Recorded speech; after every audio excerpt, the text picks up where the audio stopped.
Hey, how's it going, everybody? This is Chris. Welcome to episode 3 of NML Crossing, where we're going to be talking about the second chapter of the Cataclysm story in a title that, well, is kind of the gateway drug for this entire project, to be completely honest. It'd been a long, long time, I'm talking current year, since I actually sat down and read a Bat book. I want to say, boy, I'm pretty sure uh, Scott Snyder was still writing Batman the last time I actively read it. I would pop in every now and again. I think I read the Button, the two tie-ins with the Flash. Probably what? Oh boy, was that 2017 now? So a long, long time ago. And I did try the first issue of the recent Chip Zdarsky Batman run, which I thought was okay, but it really didn't. I don't know. It's hard for me to read comics for fun anymore. I've talked about that. I have long documented my issues with reading issues. I guess I just have such a hard time reading comics for fun. It's something I'm hoping to get over and hoping to fix, but for the time being, it kind of is what it is. So, like I said, I'm taking the scenic route here. I have not read Batman in long stretches in quite a long time. Fast forward to last spring when I found out that the ongoing Nightwing title was pretty much a Titans book in all but name.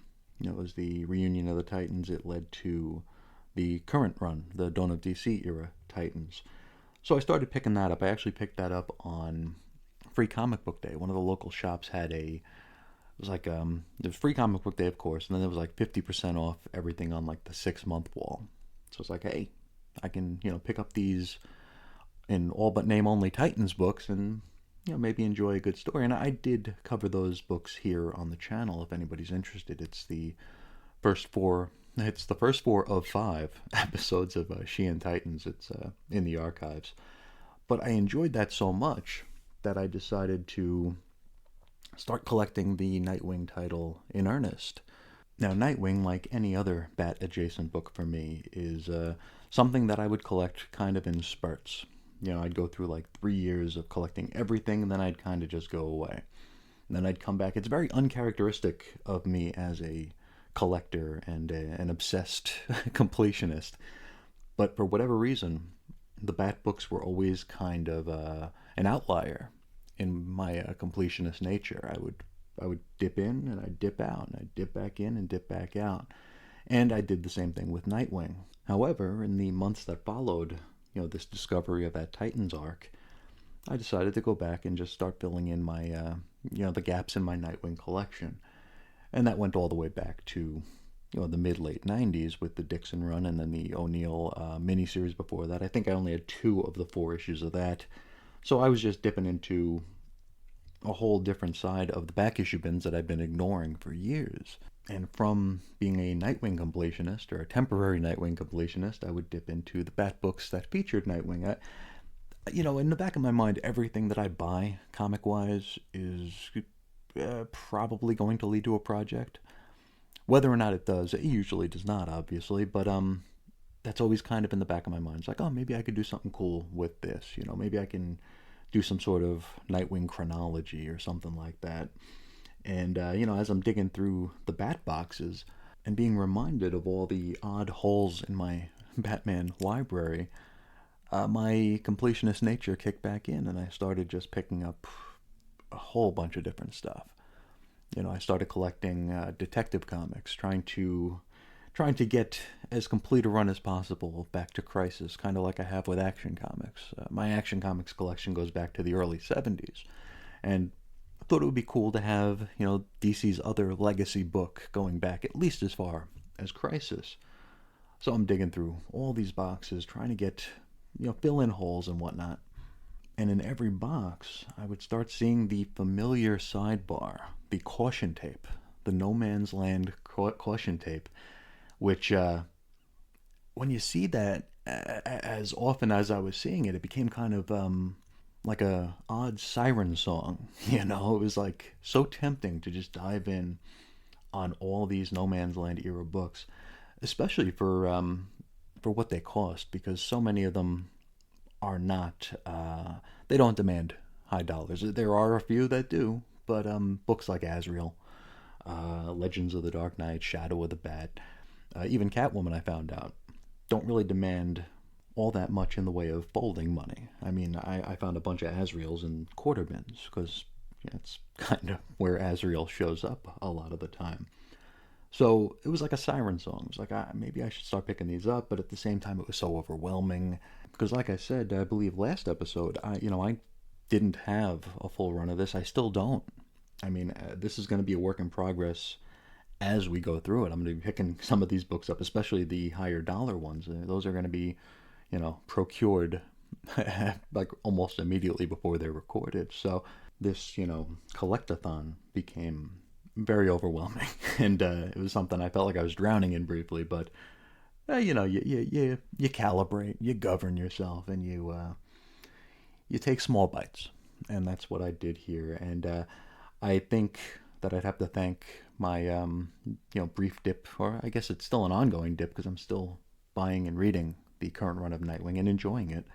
My recent dip into Nightwing is what facilitated the Odd Completionist Collectathon, which pushed us into, well, this very project, NML Crossing, talking about that whole era of Bat books.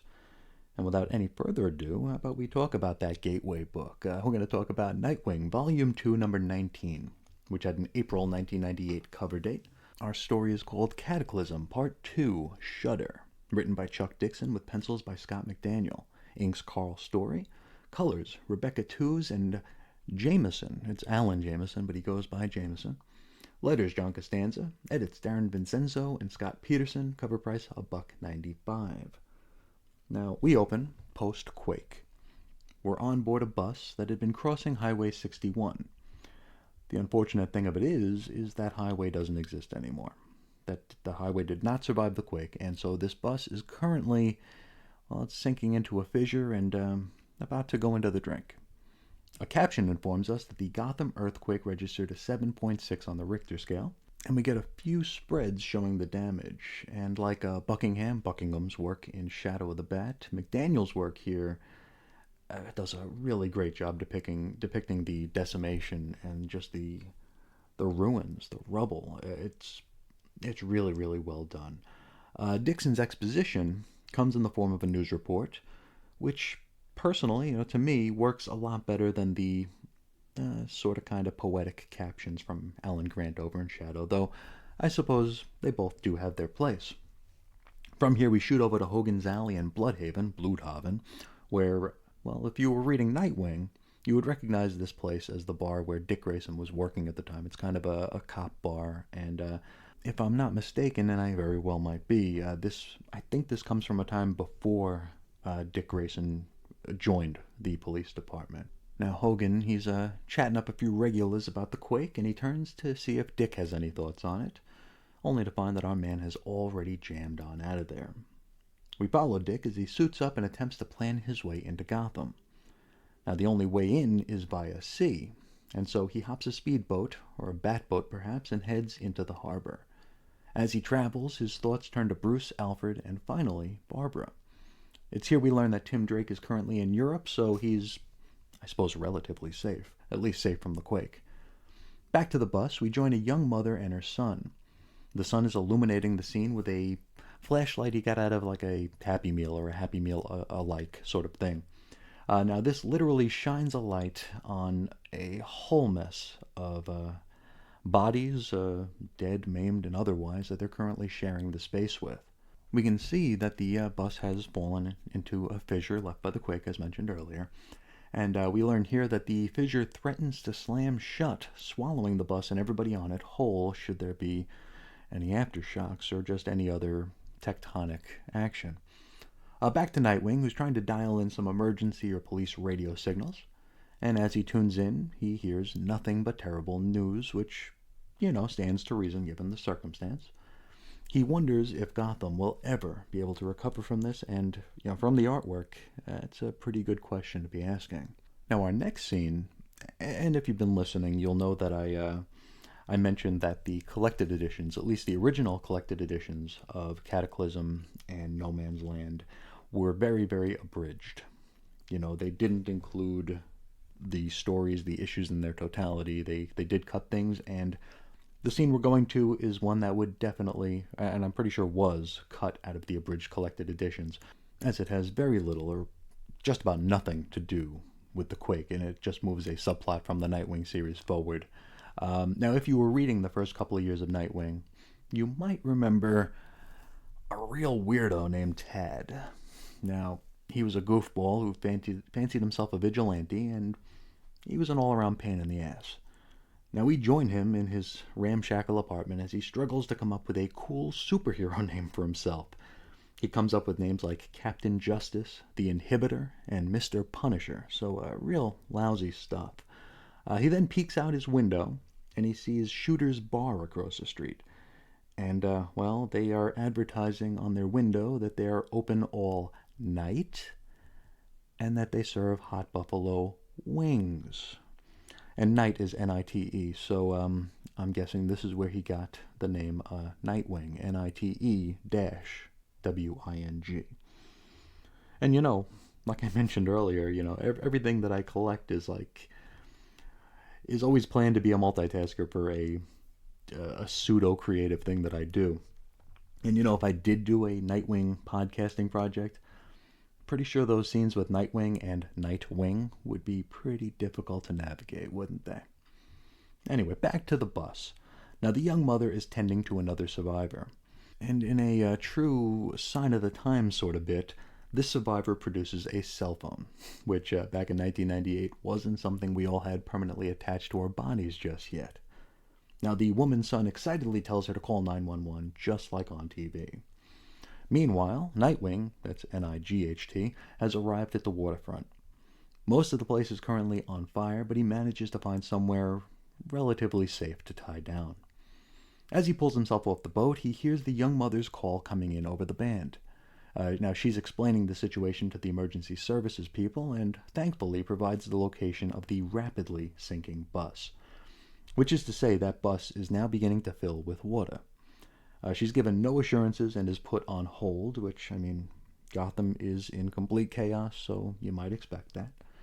She lies to her son, telling him that, the good guys are on their way to save them.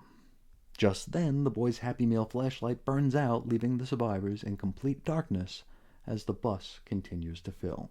Just then, Nightwing arrives on the scene, and he warns that they have very, very little time. This fissure is shifting and could close at any moment. Now, he first rescues the son, who we find out is named Kenny. He tells the rest of the survivors, of which there are 10, to each take a number, starting with the worst-case scenarios, and he will be back to start pulling them out one by one. Kenny refers to Nightwing as Batman and pleads with him that he save his mother. And over the course of the next few pages, Dick does tend to all the survivors. The young mother, she took the highest number, selflessly leaving herself for last. Now, by the time it's her turn, the only way out of the bus is from below, which means she's going to have to take a dip. She's going to have to go underwater, and hopefully, between her and Nightwing, I'll be able to bust through the bus's windshield. Now, after a dramatic bit of tension, Nightwing emerges from the down below with the young mother alive and well. We close out the issue and chapter with a mother and child reunion, and Dick heading further into the belly of the disaster in hopes that he can help even more of Gotham's survivors. That's where we leave it. Next time out, we're going to look at the flagship, Batman number 553. So, how about we talk about it? This was a solid crossover issue. It doesn't necessarily move the Cataclysm story forward all that much.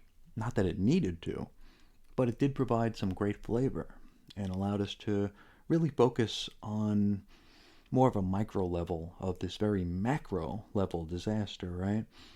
This was a zoom-in issue, which also served to facilitate Dick arriving in Gotham. We gotta get him there. He's not there, so we gotta get him there. Now, as I was reading through this, I was reminded of Denny O'Neill's essay back in Detective number 719, which we're probably going to be referring to quite a bit.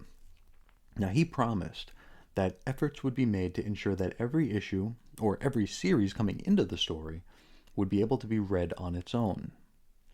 And if you remember the first episode, I kind of dismissed that. I was like, well, we'll be the judge of that sort of thing. A very, very dismissive sort of incredulous statement from me. However, and I know we're only a couple of issues in, but so far, I can totally see that.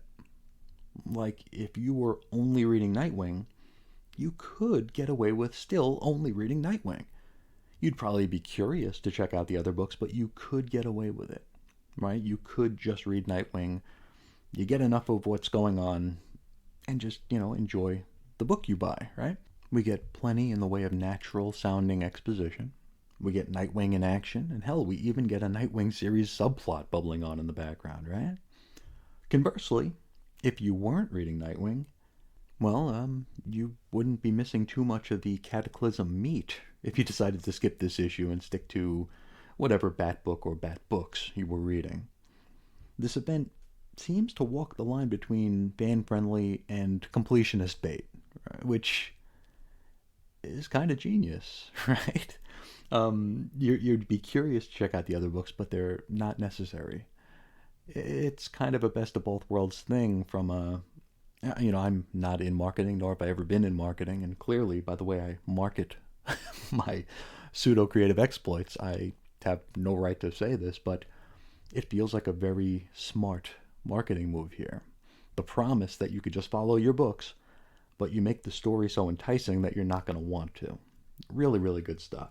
At least this early into the story, because, like I said, we're very, very early. And I'm sure we'll be revisiting this concept throughout the run, and very likely I'll be changing my opinion many times over. So let's get into the actual story. Dick leaves Bloodhaven, Bloodhaven, and heads to Gotham. And that's pretty much it. I mean, that's pretty much the tale of the tape here, right? Along the way, we do get some great insight as to what's going on in his mind, his fears and his worries, the chaos and uncertainty, not knowing if the people he loves are still even alive. The chaos even comes through in the art, which, okay, if I'm being honest, was a little bit difficult to follow in some places. But I feel like that inability to follow actually sort of kind of added to the experience. I'm not making excuses. I am a huge fan of Scott McDaniel's work, but there were some parts where I was a bit iffy on where we were and what was going on. Like in the bus, which way was up? And when I first started reading it, like it's clearly a bus from the cover, but it's like looking at it on panel, I didn't know if it was a train car, if it was a bus, if it was on a highway or a bridge or underground. It was just very, very chaotic. The bodies that were sprawled throughout the bus, were they alive or dead? I mean, normally this sort of stuff would be a glaring negative to me. But here, and again, not to be an apologist or anything, I felt like it actually added something. At least for me. The chaos and just the pure I can't even think of a word for it. I guess I'm just going to stick with chaos. The chaos of the situation and the scenario, and the art just being very, very chaotic in places. It just kind of jived for me. I'm sure mileages will vary. Like I said, I am a bit biased. I always enjoyed McDaniel and Nightwing. I don't think that volume of Nightwing was ever the same after McDaniel and Dixon left the book. I feel like McDaniel was like a perfect fit for Nightwing. I think a few years after this, they moved him on to Superman, which didn't work for me. I mean, it felt kind of gritty, I guess. Or maybe that was just me projecting the more street-level tone of Nightwing onto Superman. Who knows? Anyway, before I continue spiraling myself into talk circles here, I will just end the analysis portion of this program by saying, overall, I feel like this was a really good issue, and definitely a worthwhile read for anybody wanting to get a broader picture of how the quake affected the ordinary citizens of Gotham City. And now, this is usually the place where I would throw a mailbag section in, but thing of it is I haven't released the first episode yet. I wanted to bank a few of these here to give myself a little bit of space, a little bit of wiggle room, in case this return to regular or semi-regular content creation and talking to myself in a room were to have any kind of snags in it. So hopefully this little project will be received well, and we'll be able to share some of our thoughts at this little portion of the program. But until then, I won't waste any more of your time for today. Let's just close it out here by saying thank you so much for choosing to spend some of your day with me today. And until next time, hopefully, I will be talking to you again real soon. See ya.